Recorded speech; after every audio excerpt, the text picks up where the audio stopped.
하나님 말씀 같이 보겠습니다. 창세기 1장입니다.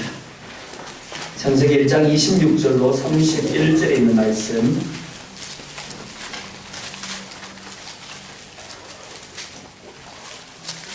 교독하겠습니다. 26절 제가 먼저 봅니다. 하나님이 이르시되 우리 형상을 따라 우리의 모양대로 우리가 사람을 만들고 그들로 바다의 물고기와 하늘의 새와 가축과 온 땅과 땅에 기는 모든 것을 다스리게 하자 하시고 하나님이 자기의 형상으로 하나님의 형상대로 사람을 창조하시되 남자와 여자를 창조하시고 하나님이 그들에게 복을 주시며 하나님이 그들에게 이르시되 생육하고 번성하여 땅에 충만하라 땅을 정복하라 바다의 물고기와 하늘의 새와 땅에 움직이는 모든 생물을 다스리라 하시니라.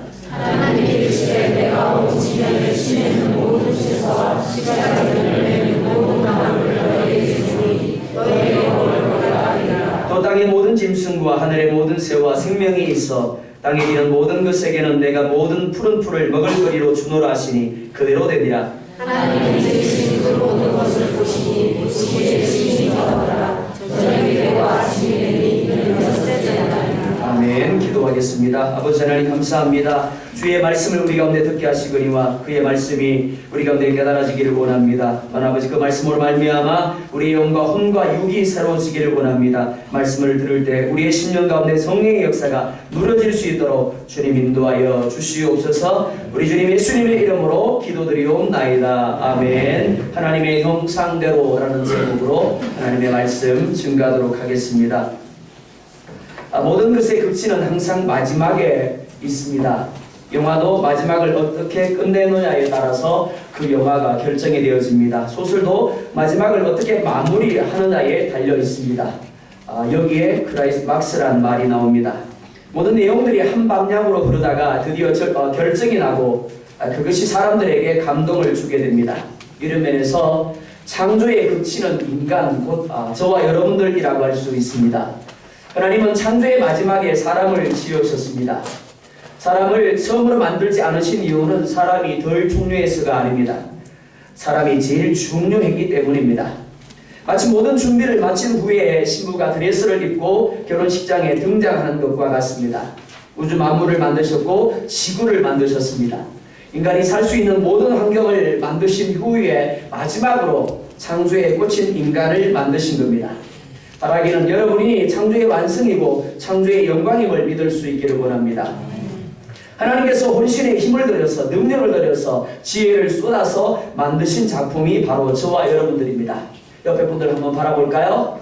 자, 한번 바라보십시오. 좌도 보시고 우도 한번 보십시오. 그리고 한번 웃어주십시오. 예, 근데 잘 웃으셔야 됩니다. 비웃는 웃음이 되면 큰일 납니다.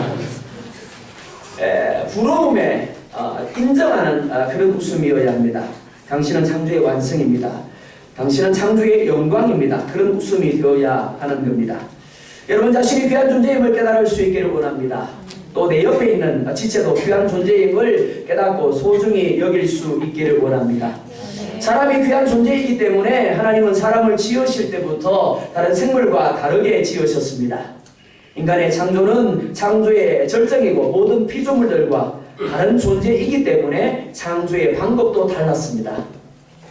첫째 날부터 다섯째 날까지 창조에는 이렇게 말씀을 합니다. 하나님이 이르시되 그대로 되니라. 의논을 했다거나 혹은 하나님이 생각을 했거나 혹은 고민하셨다라는 개념이 없습니다. 하나님이 단독적으로 말씀하셨고 그 말씀하신 대로 되어졌더라. 성경이 그렇게 말씀하고 있습니다. 그런데 사람은 그렇게 하지 않았습니다.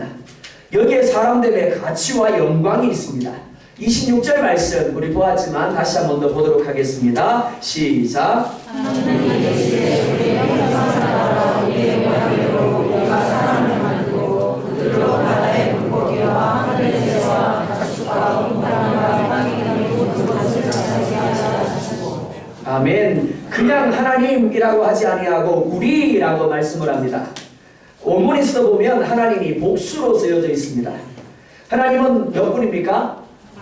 그쵸, 한 분입니다. 우리 유튜브 아이들도 알고 있는 사실입니다.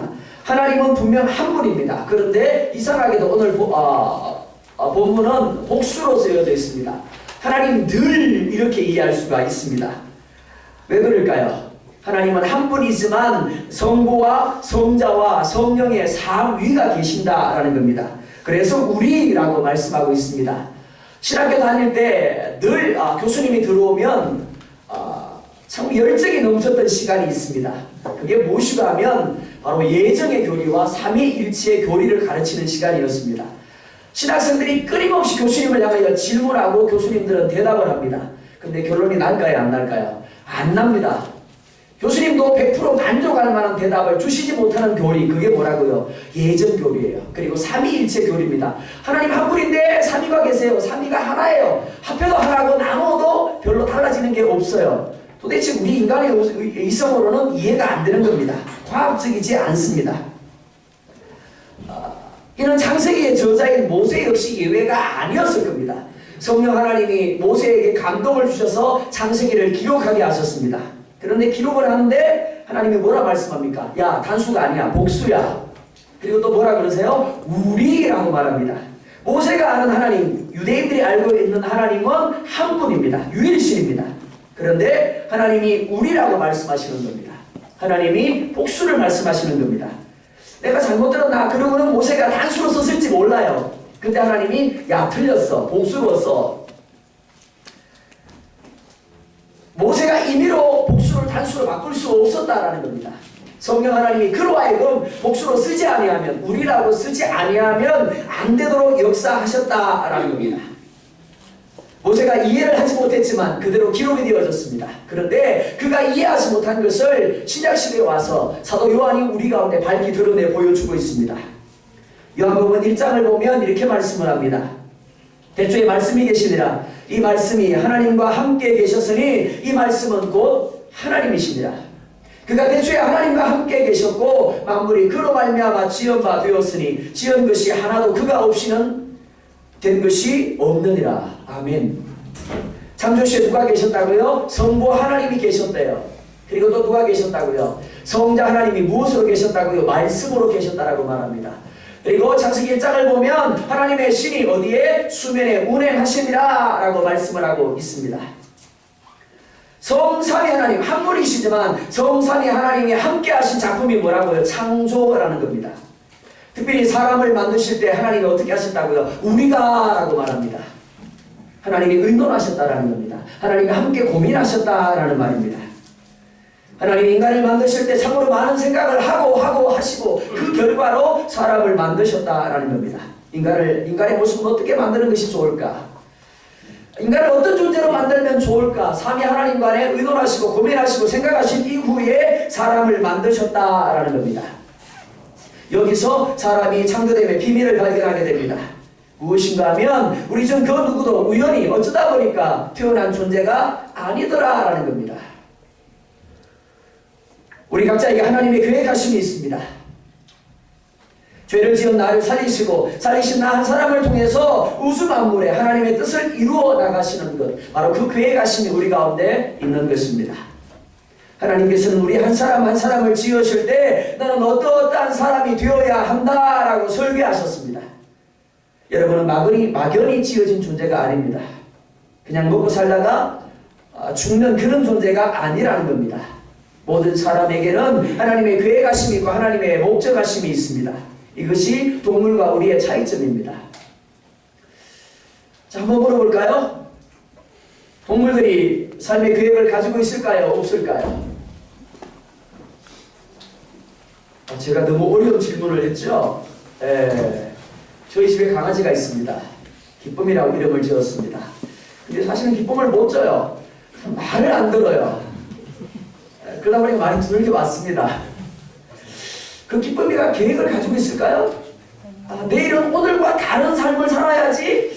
그리고 1년 뒤에는 내가 좀 더 나은 삶을 살아야지. 어떤 날은 참 멍 때리고 있습니다. 그런 모습을 보면 고민하는 것 같기도 해요. 근데 고민할까요? 아니요. 그냥 멍 때리고 있는 거예요. 그 아이에게 고민은 단 한 가지예요. 어떻게 하면 먹을 것을 많이 얻을 수 있을까? 그 아이에게 가장 행복한 시간은 바로 그런 시간입니다. 마찬가지예요.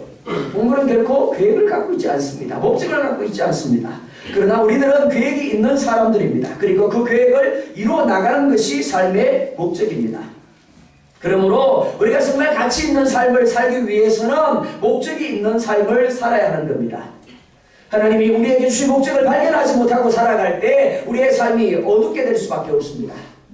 그 인생이 빛을 발하지 못하게 되는 겁니다. 여기에 동물과 인간의 차이가 있습니다. 자, 여러분 자신을 향해 한번 물어보자고요. 내 삶의 목적은 무엇인가?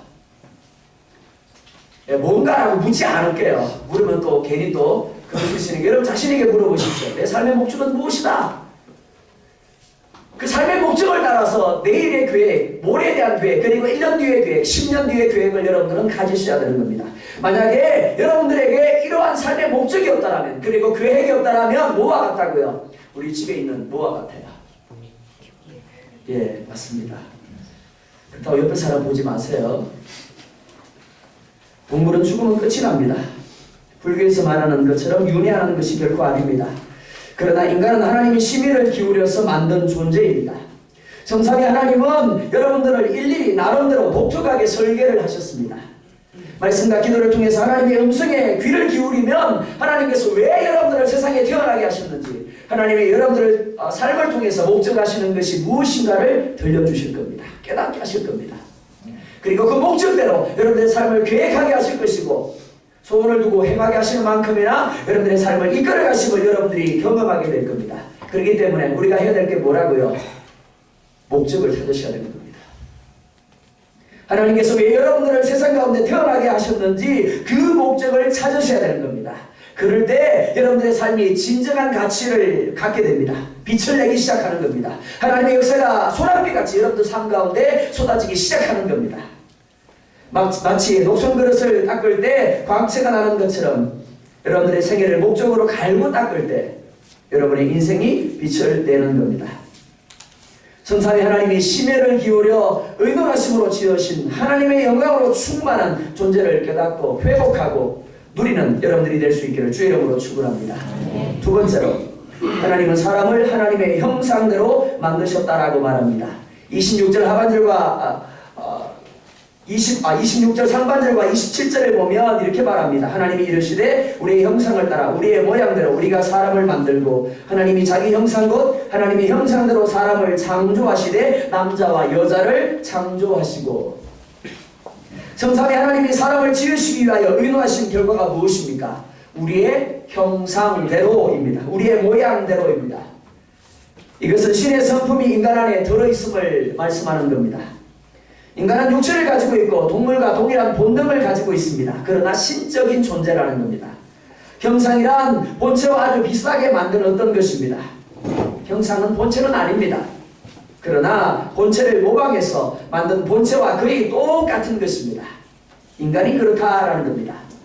하나님은 아니지만 하나님과 아주 똑같은 모습, 초상화라고 할 수 있고 복사판이라고 할 수 있습니다. 그러면 하나님의 복사판인 이 인간의 모습, 복제해서 만든 이 인간의 모습의 어떤 면이 하나님을 닮은 것이겠습니까? 첫째, 도덕성이 닮았습니다.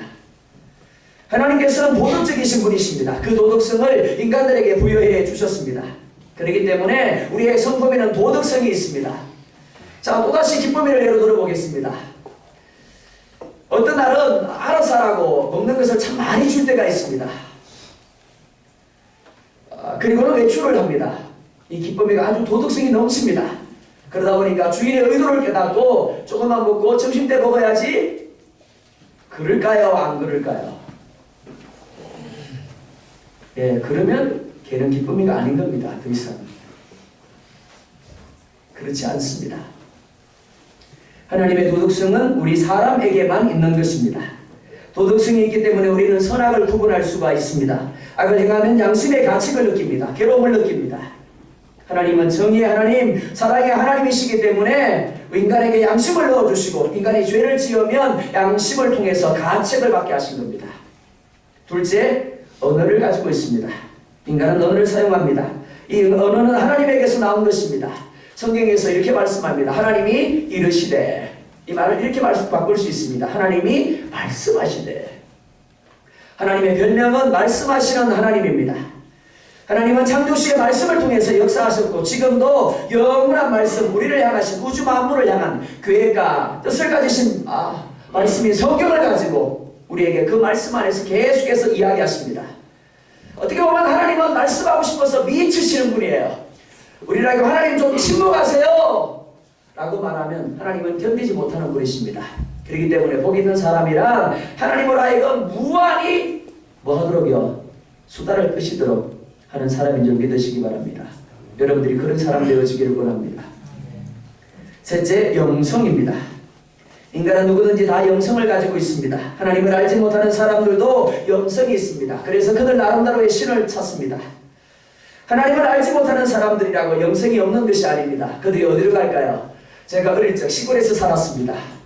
그러다 보니까 동네 사람들이 어디로 가는가 하면 큰 바위가 있는 데로 가더라고요. 그리고 거기에 촛불을 켜고 제단을 쌓고는 거기에서 빌더라고요. 참 이상하게 느껴졌습니다. 뿐만이 아닙니다. 오래된 나무가 있습니다. 그 나무에게 가서 또 촛불을 켜고 제단을 쌓고 또 빌더라고요. 그것만인가요? 아니요. 대보름에 보름달이 떠오르면 그 보름달을 보면서 또 소원을 빕니다. 뿐만이 아니죠. 다른 종교를 가지고 계속해서 그들 안에 있는 영성에 반응하려고 합니다. 믿음으로 살아가는 사람들도 기도하지 아니하면, 말씀을 그 안에 담아두지 아니하면 그 인생이 공허함을 느끼게 됩니다. 왜 그럴까요? 영적인 존재이기 때문에 그렇습니다. 하나님의 영이 그 안에 충만하지 아니하면 결코 만족할 수 없고 결코 행복할 수 없는 존재가 바로 사람이라는 겁니다. 그래서 종교를 통해서 끊임없이 신적인 존재를 찾아갑니다. 그래서 끊임없이 말씀과 기도를 채우고 예배를 통해서 하나님의 영으로 충만함을 누리게 될 때 어떻게 된다고요? 상황과 환경을 초월해서 기쁨, 즐거움, 행복을 누리게 되어지는 겁니다. 넷째, 자율성입니다. 인간에게는 자율성이 있습니다. 스스로 생각하고 스스로 결정을 내릴 수 있는 능력이 있습니다. 하나님은 사람을 만드실 때 하나님의 형상대로 만들었지 기계적인 존재로 만들지 않았습니다. 하나님은 모든 것을 스스로 하시는 분이십니다. 하나님은 스스로 하시며 무엇이든지 완벽하게 하시는 분이십니다. 마찬가지입니다. 하나님이 사람에게 바로 그 자율성을 주시고 스스로 모든 것을 하고 스스로 모든 것에 대하여 책임을 지도록 하신 겁니다. 다섯째, 관계성입니다. 하나님은 인간을 지으실 때에도 삼위 하나님께서 서로 모여서 관계 속에서 서로 하나가 되셔서 인간을 만들었습니다. 하나님의 특징은 언제나 관계와 일치입니다. 하나됨입니다. 만약 하나님께서 이 세상에 창조하신 인간에게 죄가 없었다면 분열도 없었을 겁니다. 미움도 분쟁도 전쟁도 없었을 겁니다. 죄로 인하여 하나님의 형상을 잃어버린 결과 관계에 문제가 생겼습니다. 아담이 하와가 그에게 이끌림을 받았을 때 이렇게 말합니다. 이는 내 뼈 중에 뼈요 내 살 중에 살이로다. 얼마나 좋았을까요? 얼마나 행복했을까요? 근데 죄를 범하고 난 뒤에 뭐라 그럽니까? 하나님께서 내게 주셔서 나와 함께 하신 그 여자가, 제가 쌍말을 하지 못합니다. 강단이 있기 때문에 성경의 분위기상 그 말이 아니라고 제가 성경 공부 때 말씀을 드렸습니다. 하나님이 내게 주셔서 나와 함께 하신 이렇게 되는 겁니다. 왜 그렇게 되었을까요? 죄가 들어옴으로 말미암아 하나님의 형상이 오염되어졌고 관계가 깨어져 버렸기 때문에 그렇습니다. 미움이 생겼습니다. 분열이 생겼습니다. 전쟁이 생겼고 지옥이 만들어지는 겁니다. 하나님께서는 사람의 외모에서도 하나님의 형상이 나타나도록 하십니다. 지금 우리의 몸에는 하나님의 영광이 없지만 최초의 사람에게는 하나님의 영광이 함께하고 있었습니다. 그 모습만 보아도 하나님이 생각날 정도로 아름다운 모습이었습니다. 그 모습이 바로 우리와 똑같은 예수님의 모습, 하나님의 영광이 함께하는 모습이었습니다. 그런데 그 모습이 죄로 말미암아 파괴되었습니다. 거칠어졌습니다. 흉하게 되었습니다. 살아갈수록 고생이 찌든 얼굴들을 가지게 되어지는 겁니다. 눈이 충혈되고 코에서 독기를 품으며 입에서는 독설이 나오고 마음에서는 찬바람이 부는 겁니다. 그래서 사람들은 몇 겹으로 화장을 해서 아름답게 보이려 합니다. 화장을 해서 거룩하게 보이려고 합니다. 화려한 옷을 통해서 아름답게 보이려고 합니다. 하지만 그것이 사람을 아름답게 하지 못합니다. 왜요? 하나님의 형상의 문제이기 때문에 그렇습니다. 모세가 40일 동안 시내산에서 하나님을 대면합니다. 그리고 내려옵니다. 그의 얼굴에서 광채가 났더라. 하나님의 형상이 그 얼굴에 가득했더라고 성경은 말하고 있습니다. 영적으로 충만하게 되면, 하나님과 깊은 교제를 누리게 되면 나의 외모에도 하나님의 영광이 함께하게 되는 겁니다. 그래서 하나님의 형상이 회복되어져서 누가 보든지 멋있어 보이고, 누가 보든지 매력 있어 보이고, 누가 보든지 아름다워지는 겁니다. 자, 옆에 분들 얼굴을 한번 보자고요. 안 보시는 분들이 있네요. 시험에 들까봐. 아름답죠? 예, 우리 아이들이 저한테 항상 하는 말이 있습니다. 아빠, 거짓말하면 어디 가죠? 아름답게 보이기를 원합니다. 행복하게 보이기를 원합니다. 비록 삶의 환경은 힘들고 고통스러울지라도 무엇 때문에? 하나님의 교제 때문에, 하나님의 임재 때문에, 내 안에 충만한 하나님의 영광 때문에, 내 얼굴에 하나님의 빛이 함께하고 있고, 하나님의 형상으로 말미암아 저 사람 보니까 너무 행복하게 보여. 저 사람 보니까 너무 기뻐 보여. 저 사람 보니까 너무 매력이 넘쳐. 그렇게 고백되어지기를 주의 이름으로 축원드립니다. 여러분의 삶이 아름답기를 원하십니까? 여러분의 삶이 풍성한 삶이 되기를 원하십니까? 인간을 설계하신 분이 하나님이십니다. 인간의 원형이 하나님이십니다. 따라서 인간의 문제는 하나님이 아니면 안 됩니다. 따라서 우리가 정말 아름답기를 원한다면, 우리가 정말 풍성한 삶을 살기를 원한다면 하나님께로 나아가야 됩니다. 우리가 사랑하는 사람들에게 아름다운 삶을 살게 하기를 원한다면 그들을 하나님께로 인도할 수 있어야 합니다. 아무리 술에 찌든 사람이라고 할지라도 그 안에 하나님의 형상의 흔적이 남아 있습니다. 아무리 다른 사람에게 손가락질을 받고 죽일 놈이라는 욕을 먹는 사람이라고 할지라도 그 역시 그 안에 하나님의 형상의 흔적이 남아 있습니다. 그렇기 때문에 하나님 앞에 데리고 가면 그 아름다운 모습을 회복시켜서 천사와 같이 변화될 수 있음을 믿으시기 바랍니다. 따라서 우리는 고장난 인생들을 부지런히 찾아다녀야 합니다. 문제 많은 사람을 보고서 저 사람은 안 돼 라고 고개를 저으시면 안 됩니다. 저 사람도 하나님의 형상인데 고장나서 저러는 거니까 예수님을 만나기만 하면, 그래서 치료받기만 하면 저 사람도 아름다운 인생이 될 수 있는데, 그리고는 그를 예수님께로 데려와야 하는 겁니다. 사람은 누구이든지 하나님의 형상을 닮았습니다. 사랑하는 성도 여러분, 짐승이 되지 마시기 바랍니다. 사람은 거룩한 하나님의 형상으로 회복하려는 노력보다는 동물적이고 본능적인 인간으로 살아가는 데 너무나 익숙합니다. 여러분의 마음에 더러운 것을 담지 마시기 바랍니다. 여러분, 하나님의 형상과 모양으로 지음받은 아름다운 존재입니다. 귀하고 거룩한 존재입니다. 성경은 말씀합니다. 진주를 개에게 던지지 말라. 여러분은 보석 같은 존재입니다. 하나님이 여러분을 보석 중에 보석으로 만드셨습니다. 그런데 그 보석을 돼지 우리에 넣어서 짓매기지 마시기 바랍니다. 세상을 향하여 원판이 되시는 하나님을 나타내 보여주는 삶을 사시기 바랍니다. 부모가 아이를 낳으면 자기와 동일하게 생긴 아이를 낳을 수밖에 없습니다. 만약 그러하지 않다면 오해받을 수밖에 없는 겁니다. 자기의 형상이 그 아이에게 있습니다. 형상은 사진을 찍는다라는 말입니다. 하나님의 형상을 나에게 사진 찍듯이 찍어놓은 것이 바로 나 자신입니다. 그러므로 내 얼굴에 누가 있어야 됩니까? 하나님이 있어야 되는 겁니다. 예수님이 있어야 됩니다. 나를 보면 하나님을 본 것과 같아야 합니다. 예수님이 나를 본 자는 하나님을 본 것과 같다라고 말씀하셨습니다. 누군가가 여러분의 얼굴을 볼 때 마귀가 보여지는 것이 아니라 주님을 볼 수 있어야 하는 겁니다. 여러분의 얼굴을 보면 예수님을 발견하고 천국이 생각나는 축복이 있기를 주의 이름으로 축원합니다. 이를 위하여 우리는 더욱 말씀과 기도의 열심을 가져야 합니다. 주님과의 관계를 통하여 주님의 형상을 회복할 수 있어야 되는 겁니다. 그렇게 되기를 주의 이름으로 축원합니다. 유전인자가 계속해서 세대에 이어지는 것처럼 우리는 하나님의 유전인자를 받은 사람들입니다. 여러분들은 왕입니다. 한번 고백할까요? 당신은 왕입니다. 당신은 왕입니다. 왕같이 살고 계십니까? 왕같이 생각하고 왕같이 말하고 왕같이 행동하고 계십니까? 아니면 신부는 왕인데 거지처럼 살고 있지는 않습니까? 짐승처럼 살고 있지는 않습니까? 그렇다면 하나님이 사람을 만드신 이유가 무엇입니까? 26절 하반절을 보면 이렇게 말합니다. 그들로 바다의 물고기와 하늘의 새와 가축과 온 땅과 땅에 기는 모든 것을 다스리게 하자시고 하나님은 우리를 관리자로 창조하셨습니다. 인간에게 육축과 동물과 지구의 모든 것을 관리하고 다스리는 책임을 주셨습니다. 이것이 인간의 본분이고 인간의 사명입니다. 인간을 그저 애기 낳고 돈 벌고 돈 벌고 잘 살고 쾌락을 느끼며 동물같이 자기 자신만을 위하여 살라고 만든 것이 아니라는 겁니다. 하나님께서는 인간을 지으실 때 목적을 분명히 하셨습니다. 28절을 보면 이렇게 말합니다. 28절 같이 봅니다. 시작. 하나님이 그들에게 보시며 하나님이 그들에게 이르시되 생육하고 번성하여 땅을 충만하라 땅을 정복하라 바다의 물고기와 하늘의 새와 땅의 움직이는 모든 생물을 다스리라 하시니라. 아멘. 다스린다라는 말, 지배를 받지 않는다라는 말입니다.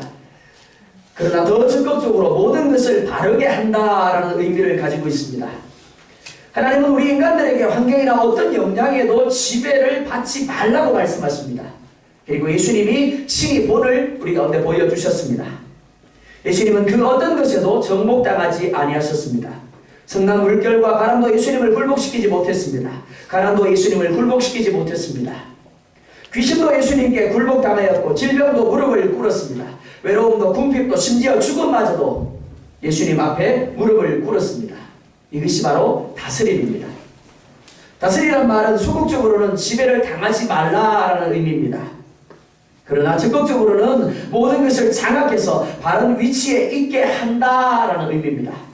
하나님은 우리가 바로 그런 존재가 되기를 원하십니다. 흐트러진 질서를 바로 세우기를 원하십니다. 죄에 흔들리는 사람들을 바른 위치로 돌아오게 하기를 원하십니다. 그래서 하나님이 보실 때 보시기에 좋은 기뻐하실 수 있는 그런 세상을 만들기를 원하시는 겁니다. 하나님이 창조하신 세계가 파괴되었습니다. 우리가 사는 이 세상에 얼마나 악이 많고 무질서함으로 충만한지 모릅니다. 이 무질서함을 누가요? 바로 우리로 하여금, 우리 교회로 하여금 바로 잡아나가기를 원하시는 겁니다. 우리들에게 그 책임이 주어져 있습니다. 교회야말로 이 세상에 하나님의 형상, 하나님의 질서를 세워나가는 전초기지라고 할 수 있습니다. 따라서 교회가 먼저 하나님의 형상을 회복해야 합니다. 그리고 말씀이 살아 역사하도록 하나님의 형상이 충만하도록 해야 하는 겁니다. 사람의 뜻이 아니라 오직 하나님의 선하시고 기뻐하시는 뜻이 이루어지도록 해야 하는 겁니다. 그래야 세상에 나아갈 올바른 방향을 제시해 줄 수 있는 겁니다. 또한 생육하라 번성하라 땅에 충만하라 라고 말씀을 하고 있습니다. 생육하라 라는 말을 원문에서 보면 풍성하게 열매를 맺다 라는 의미가 첫 번째입니다. 두 번째, 자라다 라는 의미가 두 번째입니다. 건강한 생명체는 반드시 자라게 되어 있습니다. 그리고 때가 되면 열매를 맺게 되어 있습니다. 이것이 하나님이 생명체에게 부여하신 질서입니다. 영적인 부분에서도 마찬가지입니다. 영적으로 생육한다라는 것, 말씀을 받은 사람이 하나님이 원하시는 변화와 성숙을 이루어 나가는 것을 가리킵니다. 영적인 변화와 성숙을 어떻게 이루어 나갈 수 있겠습니까? 예배를 통해서 가능합니다. 하나님의 말씀을 통해서 가능합니다. 그리고 기도를 통한 하나님과의 관계를 통하여, 교제를 통하여 가능한 겁니다. 변화와 성숙이 없습니다. 어떤 상태일까요? 죽었거나 병들어 있는 겁니다. 여러분은 신앙적인 면에서 얼마나 생육하고 계십니까? 얼마나 많은 말씀을 듣고 예배하고 기도하였습니까? 그리고 신앙생활의 연수에 어울리는 생육함을 갖고 있습니까? 처음보다 더 주님께로 가까이 나아가고 있습니까? 주님을 처음 믿을 때보다 주님을 더 알아가고 더 사랑하고 있습니까? 여러분의 삶, 여러분의 성품, 여러분의 신앙은 얼마나 변화되었고 성숙이 되었습니까? 몇 년이 되었습니다. 몇십 년이 되었습니다. 그런데도 출생할 때와 같은 모습이라고 한다면 부모된 우리 아버지 하나님의 마음은 어떠하겠습니까? 어릴 때는 재롱 부리는 것이 귀엽습니다.